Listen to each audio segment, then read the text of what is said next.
থাইল্যান্ডে ভয়াবহ বন্যা ও ভূমিধসে গৃহহীন হয়ে পড়েছে কয়েকশো হাজার বাসিন্দা।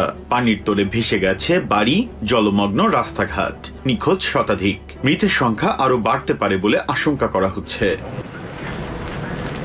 ক্ষয়ক্ষতির সঙ্গে পাল্লা দিয়ে বাড়ছে মৃত্যুর মিছিল।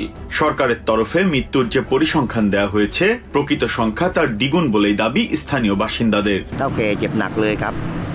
আমার বস এই বন্যায় খুব ক্ষতিগ্রস্ত হয়েছেন, আর একজন কর্মচারী হিসেবে আমি তাকে বুঝতে পারছি। আমাদের সবাইকে একে অপরকে সাহায্য করতে হবে। এমন এক পরিস্থিতিতে পড়েছি যেখানে আমাদের কাজ নেই, আয়ও নেই। তাই আমরা নিজে থেকেই সাহায্য করছি, যেন যত তাড়াতাড়ি সম্ভব আবার কাজে ফিরতে পারি। গত কয়েকদিন ধরেই এক নাগাড়ে ভারী বৃষ্টি হচ্ছে থাইল্যান্ডের দক্ষিণাংশের জেলাগুলিতে। সবচেয়ে বেশি ক্ষতিগ্রস্ত হয়েছে শংখলা প্রদেশ। পানিবন্দী হয়ে পড়েছেন প্রায় 3.5 মিলিয়নেরও বেশি মানুষ। তাদের উদ্ধার করার চেষ্টা চলছে, পাশাপাশি দুর্গতদের কাছে ত্রাণ পৌঁছে দেওয়ারও চেষ্টা চলছে। এদিকে কয়েকদিন ধরে প্রতিকূল আবহাওয়ায় বিপর্যস্ত ইন্দোনেশিয়ার সুমাত্রা, যার ফলে প্রদেশটির বেশ কয়েকটি জেলায় বন্যা ও ভূমিধস হয়েছে। এর মাঝেই ইন্দোনেশিয়ার পশ্চিমাঞ্চল জুড়ে সম্প্রতি আঘাত এনেছে বিরল ঘূর্ণিঝড় সেনিয়ার। এর প্রভাবে প্লাবিত হয়েছে নিকটবর্তী মালাক্কা প্রণালী। এতে ভয়াবহ রূপ নিয়েছে বন্যা পরিস্থিতি। সময়ের সঙ্গে সঙ্গে বেড়েই চলেছে প্রাণহানির সংখ্যা। হঠাৎ করে পানি খুব দ্রুত এবং খুব বেশি বেড়ে গেল। তাই আমরা গুরুত্বপূর্ণ নথিপত্র নিয়ে ওপর তলায় আশ্রয় নিয়েছি। আমাদের খাবার ও প্রয়োজনীয় জিনিসপত্র প্রায় শেষ হয়ে গেছে। তাই আমরা এখানে কিছু জোগাড় করার চেষ্টা করছি, যাতে নিরাপদে থাকতে পারি। আবহাওয়া অধিদপ্তর জানিয়েছে, বিরূপ আবহাওয়ার কারণে আগামী 2 দিনে পশ্চিম সুমাত্রা, রিয়াও সহ বেশ কয়েকটি স্থান বন্যা কবলিত হতে পারে।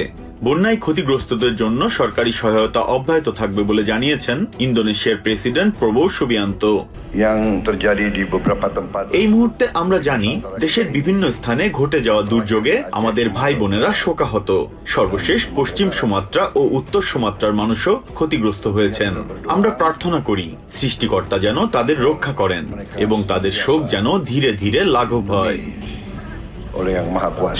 বন্যার কবলে পড়েছে ইন্দোনেশিয়ার প্রতিবেশী দেশ মালয়েশিয়াও। বন্যা দুর্গত এলাকা থেকে 32,000-এরও বেশি মানুষকে নিরাপদ স্থানে সরিয়ে নেওয়া হয়েছে। ক্ষতিগ্রস্ত হয়েছে 49টি স্বাস্থ্য সেবাদানকারী কেন্দ্র।